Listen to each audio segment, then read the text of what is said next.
2 लड़कियों की हत्या की गई थी, तब थे ये। तो ये इनके लिए कोई नया नहीं है। यहां पर भी लोन वरट्टू टाइप ही कार्यक्रम किया उन्होंने, जो ये कैंगरू कोट लगाया। किस हद तक गई उस आदमी को बचाने के लिए?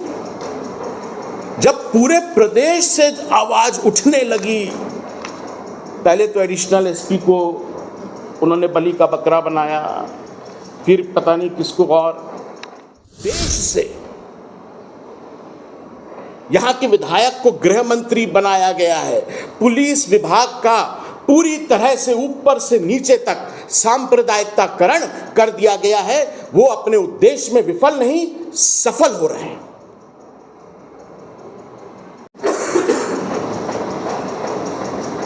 सभी का स्वागत है फिर से। सन 2001 में मेरे पिताजी उस समय मुख्यमंत्री थे। उन्होंने प्रकाश मुनि नान साहब के अनुरोध पर कवर्धा जिले का नाम कबीरधाम जिला रखा। ये कबीर पंथ की पारंपरिक रूप से धर्मभूमि रही है, कर्मभूमि रही है। मनखे मनखे एक समान विचारधारा वाली, सद्भावना वाली भूमि रही है। लेकिन पिछले 3 सालों में मुझे बहुत पीड़ा होती है ये कहते हुए कि ये कबीरधाम जिला क्राइम धाम जिला बन गया है। कबीरधाम जिला करप्शन धाम जिला बन गया है। कबीरधाम जिला कम्युनल धाम जिला बन गया है।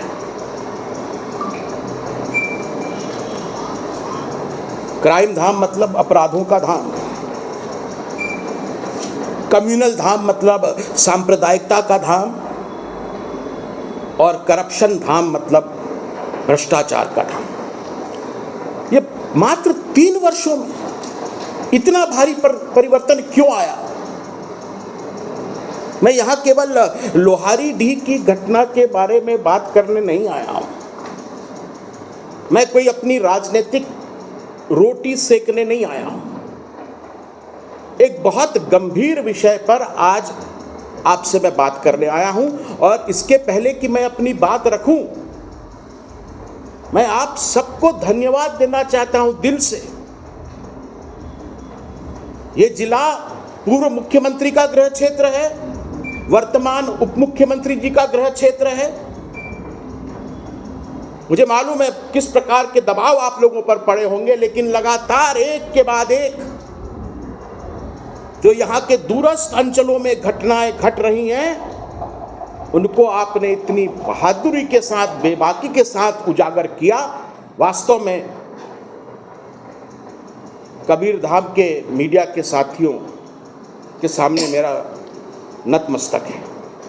आप सबको बहुत बहुत धन्यवाद। जो विपक्ष को काम करना चाहिए था, आप लोगों ने किया। और जो आप लोगों की रिपोर्ट पढ़ने को मिली, उसके आधार पर मैं कुछ निष्कर्षों पर पहुंचा।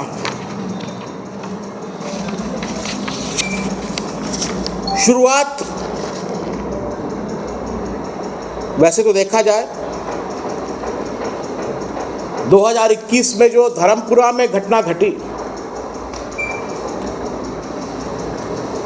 उससे होती है।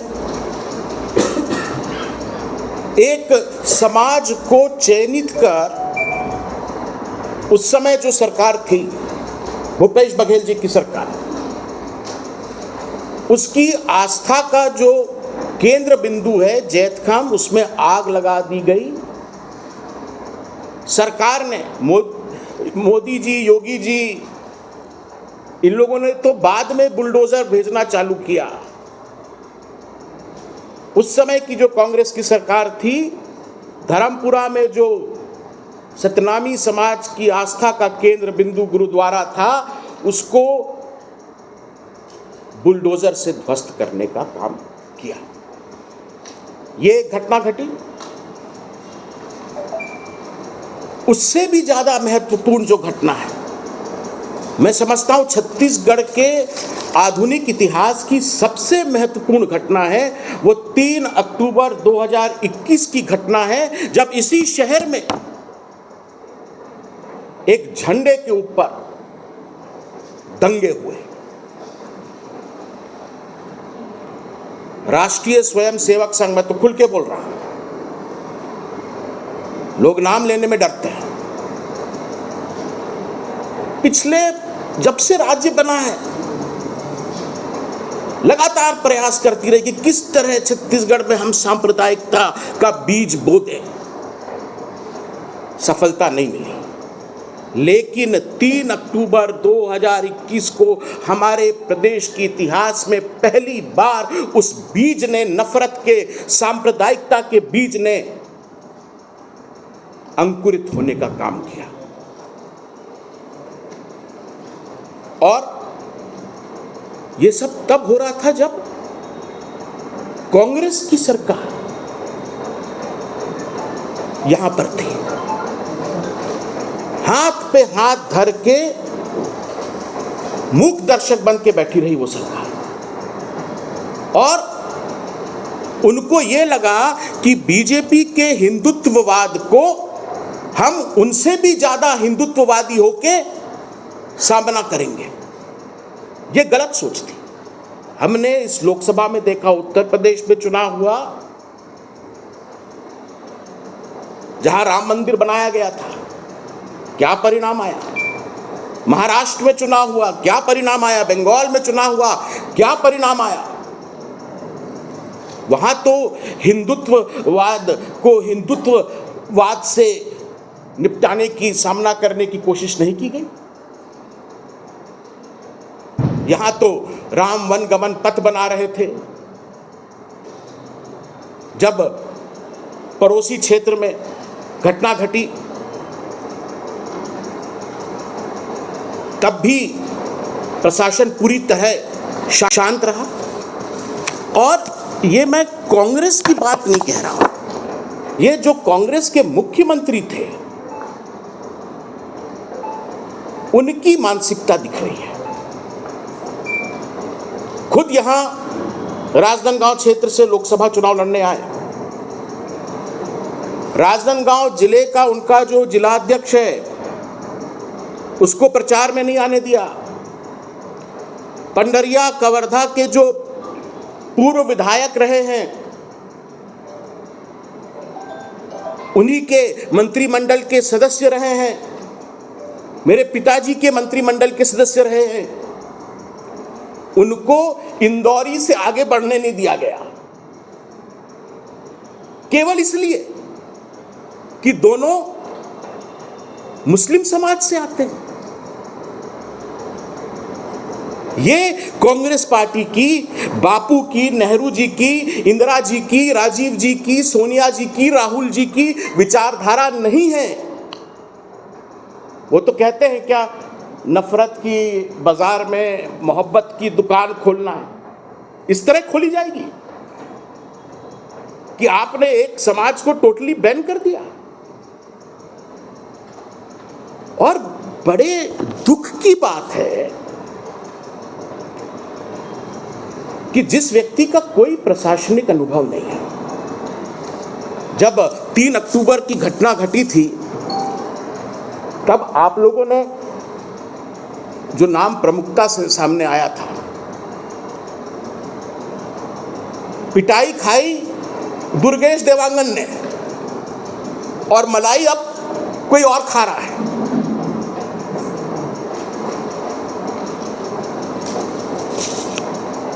ये एक बड़ी अजीब सी बात है।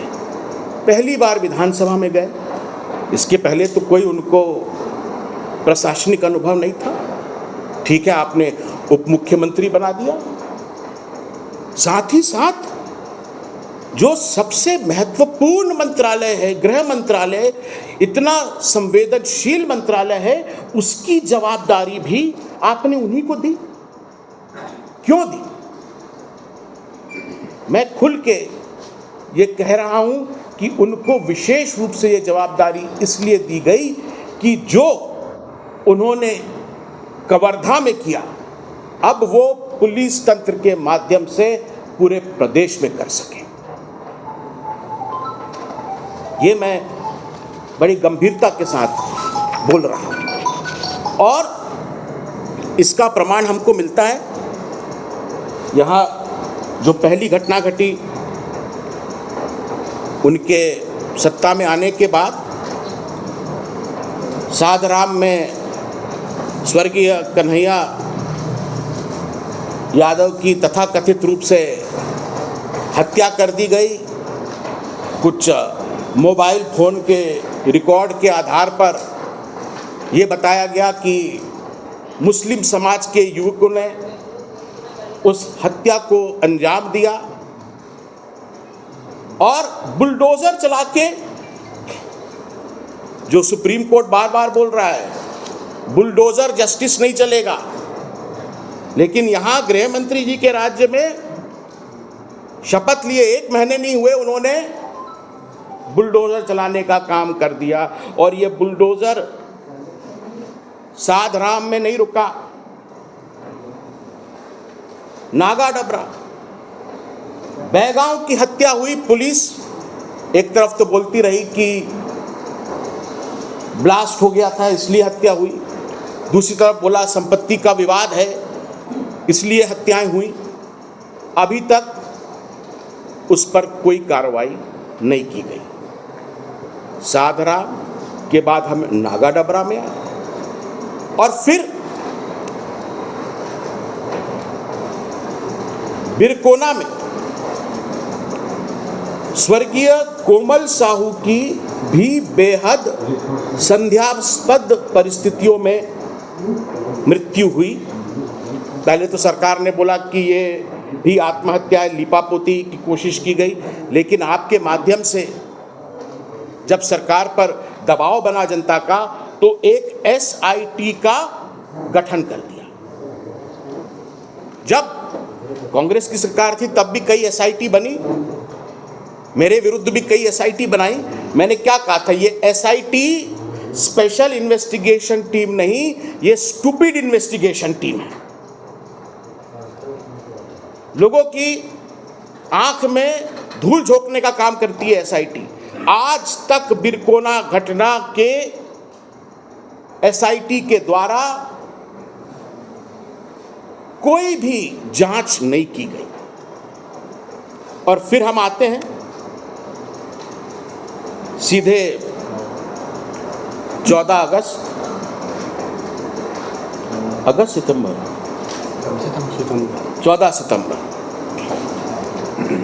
जब स्वर्गीय शिव प्रसाद साहू जी की लाश मध्य प्रदेश के बीजाटोला में मिली, उसके बाद मुझे आपको बताने की ज़रूरत नहीं है क्या क्या हुआ। स्वर्गीय रघुनाथ साहू जी की हत्या हो गई।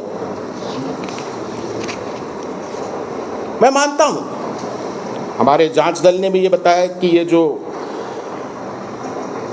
लोहारीडीह की घटनाएं हैं, मूल कारण सामाजिक विवाद है, संपत्ति का विवाद है, कुछ पर्सनल बातें भी हैं, उस कारण शायद विवाद बढ़ता रहा। पर मैंने आज ये जानना चाहा कि ये विवाद तो बहुत पुराना है, इसमें पुलिस ने हस्तक्षेप क्यों नहीं किया? 30 FIR हुई हैं। दोनों जो मृतक हैं, शिव प्रसाद साहू और रघुनाथ साहू, इन दोनों के परिवारों के बीच में रेंगाखार में, वहां के थाने में एक नहीं 30 FIR की गई और रघुनाथ साहू जी की हत्या हो गई। मैं मानता हूं हमारे जांच दल ने भी ये बताया कि ये जो लोहारीडीह की घटनाएं हैं, मूल कारण सामाजिक विवाद है, संपत्ति का विवाद है, कुछ पर्सनल बातें भी हैं, उस कारण शायद विवाद बढ़ता रहा। पर मैंने आज ये जानना चाहा कि ये विवाद तो बहुत पुराना है, इसमें पुलिस ने हस्तक्षेप क्यों नहीं किया? 30 एफआईआर हुई हैं। दोनों जो मृतक हैं, शिव प्रसाद साहू और रघुनाथ साहू, इन दोनों के परिवारों के बीच में रेंगाखार में, वहां के थाने में एक नहीं 30 एफआईआर की गई और लोग नाम ले रहे हैं कि इसने किया, उसने किया। पुलिस ने उन सबको कहा अज्ञात और आज भी अज्ञात। अगर उस 30 एफआईआर में से एक आधी एफआईआर पर भी पुलिस कुछ एक्शन ले लेती तो ये घटना नहीं घटती।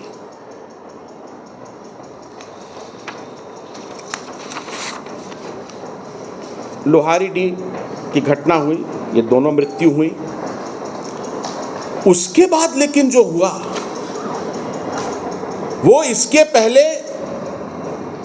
केवल बस्तर क्षेत्र में हुआ करता था। नक्सली उसको कहते हैं जन अदालत। यहां के गृह मंत्री के निर्देशों पर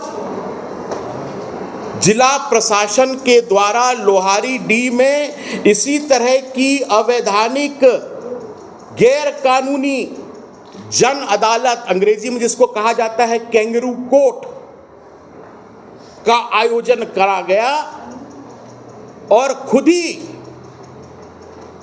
जिसके हाथ में जिला की पूरी कानूनी व्यवस्था की बागडोर है, उन लोगों ने जज, ज्यूरी और जल्लाद बनकर वहां जो तांडव किया, जज की हैसियत से 2 नाबालिग लड़कियों को बेरहमी से पीटा गया।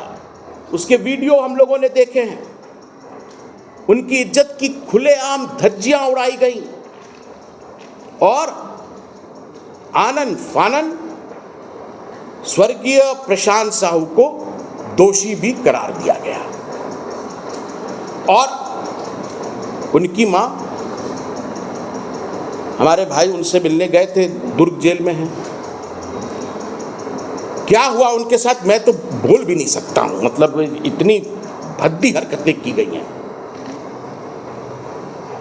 रेंगाखार थाने के अंदर ये सब हो रहा था।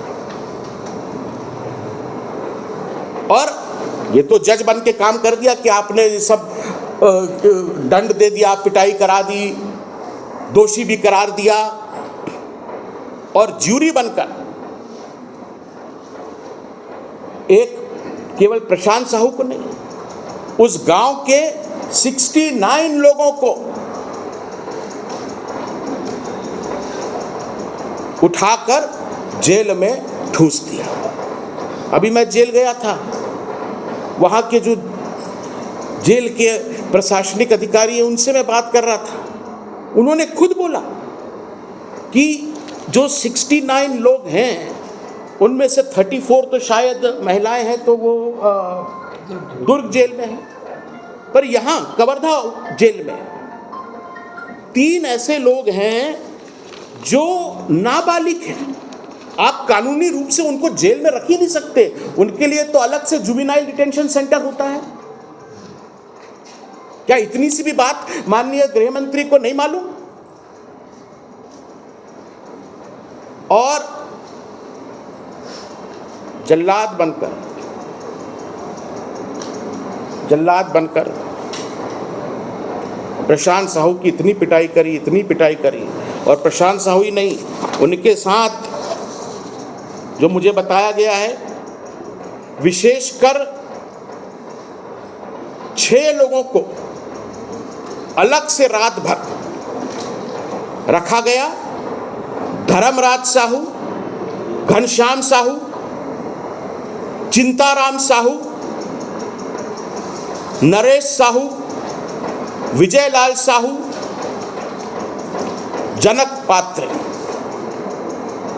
इन लोगों को विशेष रूप से अलग करके इतनी बर्बरता पूर्वक पीटा गया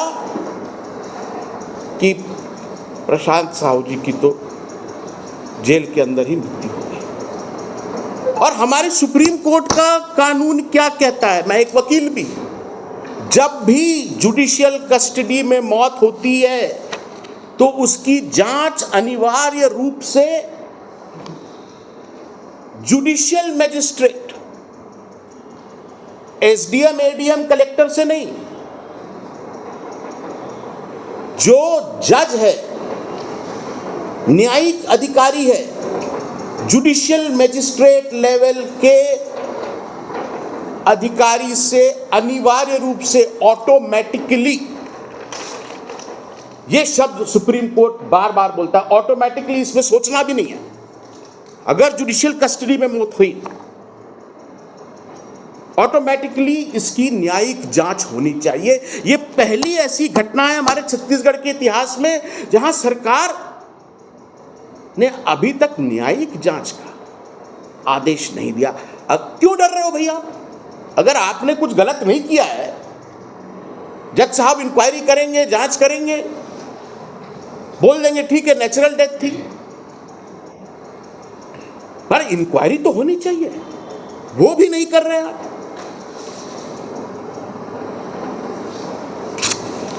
मैं यही कहना चाहूंगा इस संबंध में कि जहां दिसंबर 2023 के पहले ये जो जांच समिति है, उन्होंने कुछ सिफारिशें करी हैं। आपके पास वो जो 7 सिफारिशें हैं, हम सरकार से पहले तो मांग करते हैं कि जितने भी ये पीड़ित परिवार हैं, श्री प्रसाद जी का, प्रशांत साहू जी का, रघुनाथ साहू जी का,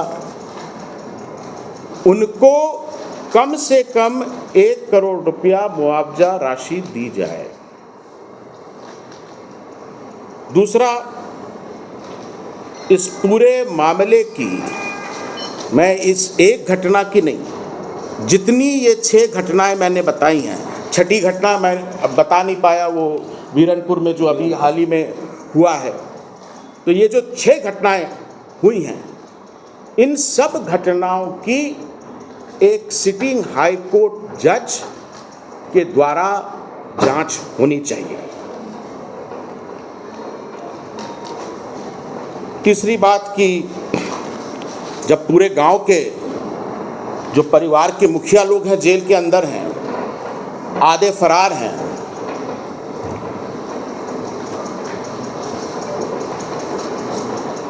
उनकी अनुपस्थिति में उनके परिवार की देखरेख कौन करेगा?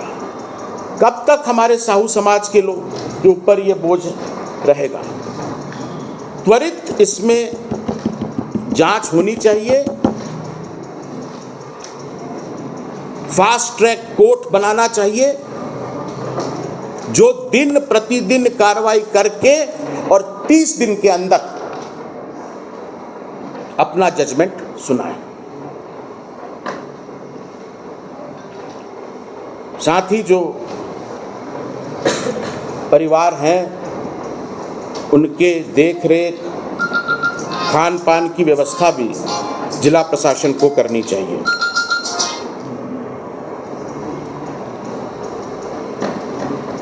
और जो इन्होंने कहा है, जो बात मैं शुरू से कह रहा हूं कि गृह मंत्री जी को, और जो उस समय यहाँ एसपी थे, ये पहली बार नहीं है कि मैंने उस एसपी के खिलाफ प्रेस कॉन्फ्रेंस की है। जब दंतेवाड़ा में थे तो वहाँ पर उन्होंने लोन वरट्टू करके आंदोलन चलाया था। लोन वरट्टू गोंडी में घर वापसी, लोगों को फर्जी नक्सली बना के और फिर उनकी घर वापसी कर रहे थे। उनसे जबरदस्ती बयान दिलवा रहे थे कि हम नक्सली थे, हमने इस घटना में भाग लिया।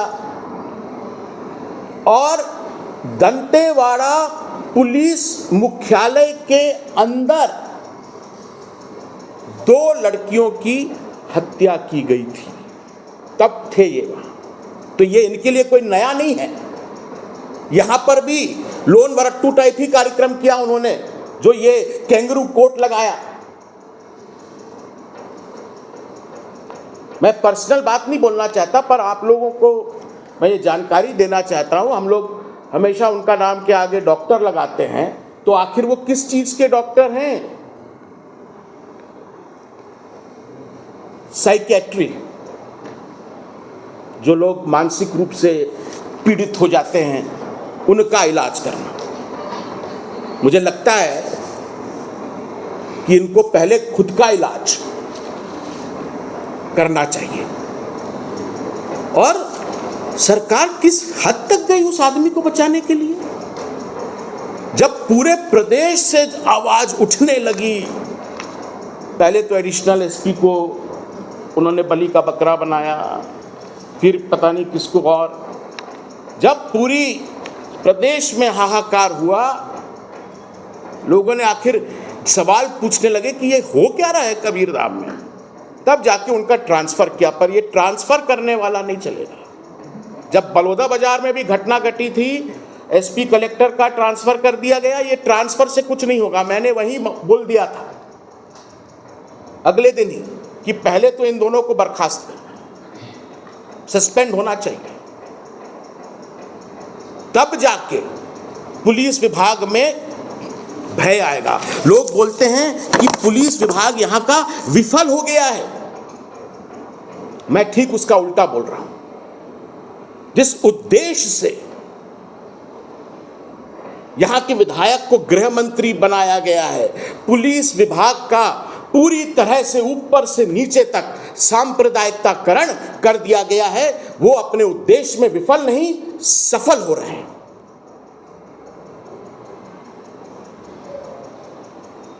इसलिए मैं आपसे आज अनुरोध करने आया हूं, आपके माध्यम से अनुरोध करने आया हूं। सरकार से अभी तो विनम्रतापूर्वक अनुरोध कर रहे हैं कि ये जो हमारे देश का कानून है उसके हिसाब से कार्रवाई करिए, सिटिंग जज से जांच करवाइए नैतिकता के आधार पे। क्योंकि आप स्वयं जब ये घटनाएं घट रही थी, उस विभाग के, उस मंत्रालय के मुखिया थे। आपके रहते कैसे निष्पक्ष जांच हो सकती है? तो आप अपना उप मुख्यमंत्री पद भले ना छोड़ना चाहो, पर गृह मंत्रालय से तो अपने आप को अलग कर लो। लगना तो चाहिए कि कुछ न्याय हो रहा है। और जो एसपी है, इनकी जो लगातार हरकतें हो रही हैं, इनको किसी भी छत्तीसगढ़ के कोने में भेजना खतरे से खाली नहीं है। वहां जाके पता नहीं कौन सा अपना नया मनोवैज्ञानिक प्रयोग करेंगे।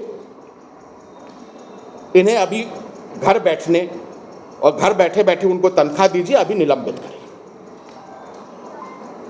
और जितने भी ये परिवार हैं जो इस नफरत की आग में जल रहे हैं, लगातार जलते आ रहे हैं, और आगे भी मुझे नहीं लगता कि यहाँ कुछ ऐसा एक्शन हो रहा है। इतनी सब बड़ी घटनाएं घटने के बाद फिर बीरनपुर में कुछ हो जाता है। तो ठोस कदम लेने की जरूरत है, यही हमारे मांगे हैं। आपका इस विषय में महोदय, आपने सवाल किया लोहारी डी के आरोपियों के घर बुलडोजर कराई, तो रघुनाथ की हत्या किसने की?